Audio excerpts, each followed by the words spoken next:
Good evening, welcome back. Continuing with my last video, I spoke about cleansing of the gemstone, how exactly you need to cleanse the gemstone so that you can get maximum benefits from it rather than just buying it and wearing it and expecting some kind of magic happening. Now, what actually happens? If you've heard about energy transfer, if you've heard about how the energy or the aura of a specific thing gets depleted when it comes in contact with something which is negative, something which is alien. Like for example, today I'm healthy, I go and meet a friend who is unwell, I hug the friend, and I come back after sometimes I realize that even I have been affected, and I've started feeling low in energy, depleted. This is what happens whenever we are in contact with somebody else who is having a lower energy level, which is very, very normal. Now, the same thing could apply on gemstones. Now, the gemstones are extracted from mines, after which it goes through a couple of people who handle those stones. They cut it, carve it, mold it for you, and finally it comes to you in a very fancy box, and with come to share all its love on you so that you may become rich, prosper, and get all the possible things which have been told about it before it came to you. Now, once you start wearing it, you realize instead of positivity, there's something negative which is happening. Most of the cases, people just go ahead and buy something online. They will see a very fancy bracelet.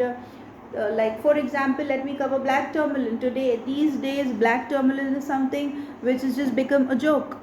Now, when you talk about any black crystal, say for example, whether it's a black onyx, whether it's a black agate, whether it's a black terminal, though all are graded as black terminals. That's, I'm very happy to know. Wherever I see a site, I see people just promoting any crystal. They're calling it black tourmaline. And do you actually know the composition of a black tourmaline? Please ask those people who are selling black tourmalines. Are they actually black tourmalines? Once you know what exactly is a black tourmaline, you will be able to gauge between a black tourmaline and an onyx. See the onyx and see the black tourmaline, you'll come to know the composition of that. Once you have your crystal with you, the first and most important thing is you need to energize it, you need to cleanse it. It's just when you're entering a house, a new house, don't you do your Graha Pravesh? Don't you cleanse your house? Don't you do a Havan, a cleansing procedure?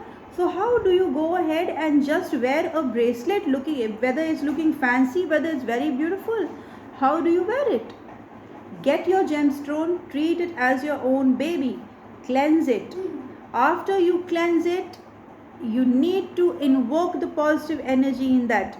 You need to fill in your wish in it, your desire in it. There are different processes to cleanse it. One of it being immerse it in a bowl of rock salt. The senda namak, take a bowl of it and put your gemstone within it. Be a little careful with certain stones because you cannot place each and every crystal in water, and like you can't put selenite in water because it's too soft. So you can't place selenite in water. There are certain crystals you cannot expose them to sunlight.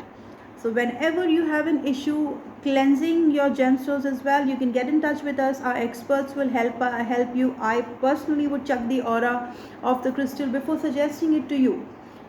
You take your crystal, the first way is to place it in a bowl of rock salt. Leave it overnight. The next day, just cleanse it under the running tap water in your kitchen. After doing that, you need to affirm what you need. Place it on your mandir, your altar, whichever is your worship place, and ask God to bless that crystal. Because see, the generator is very, very important. God acts as a generator. Until unless you get his blessing, no crystal is going to work for you.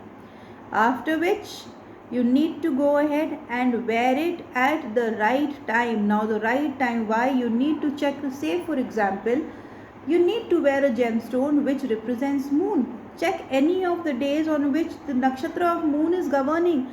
Check the aura of moon and wear it.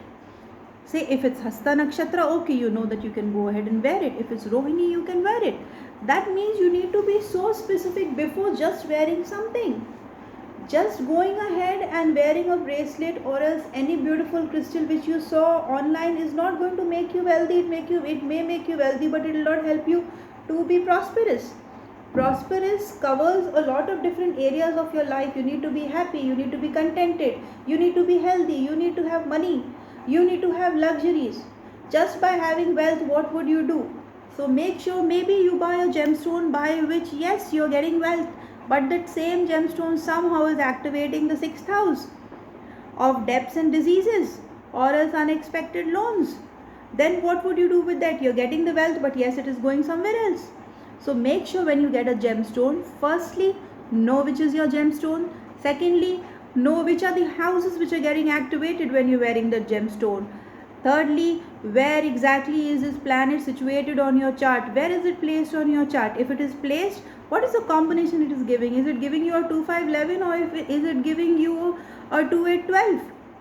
So you need to know which planet is the best for you, which is the best gemstone for you. Besides keeping your gemstone in rock salt, you can also keep your gemstones in Mother Earth. There's a different technique for that. You can even cleanse it with dhoop. You can even cleanse it in the moonlight or sunlight. Do get in touch with us if you have any queries in regards with this series of gemstones, and keep watching us. Keep watching every video which I'm posting. Like today I've done ruby as well as pearls. So if any confusions, any doubts, in the description box we would mention the link in which you can directly ask for a consultation and know which gemstone is the best. And before buying something, you should know whether this thing is going to suit you or not, whether it's a black tourmaline, whether it's a crystal, whether it's any kind of agate, whether it is an apophyllite, malachite, rose quartz, and number of them. So wear something so that you get an overall growth and prosperity. Thank you so much for watching. Please stay tuned and do like, share and subscribe to my channel. Thank you so much.